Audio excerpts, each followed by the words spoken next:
继续来看中国进前宣布8月暂停发放来台湾的自由行签证，9月开始嘛要来调整团体客的配额。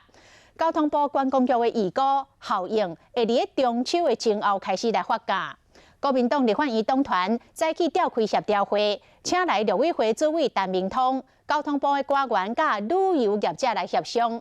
业者表示，中国即届安尼做，台湾至少有600台的游览车无生意通做，影响超过300亿。业者更加是有规8度的委屈，讲台湾的旅游业变做两花政治的制品咯。中国伫8月开始暂停发自由行旅客来台签证，9月开始嘛要调整团客配额，限缩中国观光客来台，观光业受到真大冲击。这次团体的紧缩，至少会有600-700辆的车子是多出来的。先生是司机啊，这个游览车司机，太太是导游，所以一夜之间呢，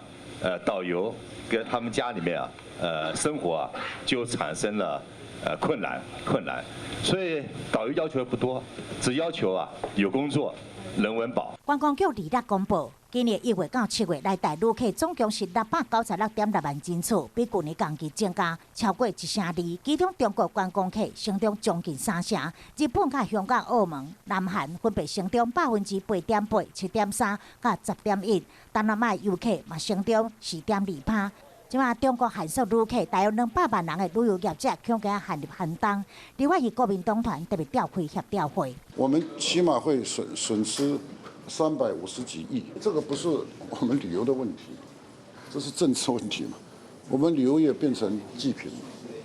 观光产业变成台湾两岸角力的祭品。面对旅游业者炮火，相关部会官员表示，佫在协商。若是旅游市场分配，蔡总统嘛讲，价能爱肯定无共的拿。目前政府嘛准备9月到12月推出扩大秋冬国民旅游奖励计划以外，嘛会评估讨北东南亚国家来台免签的可能性。基金嘛拍算召开跨部会议，讨论协助迄只纾困的方案，希望会当帮旅游业渡过寒冬。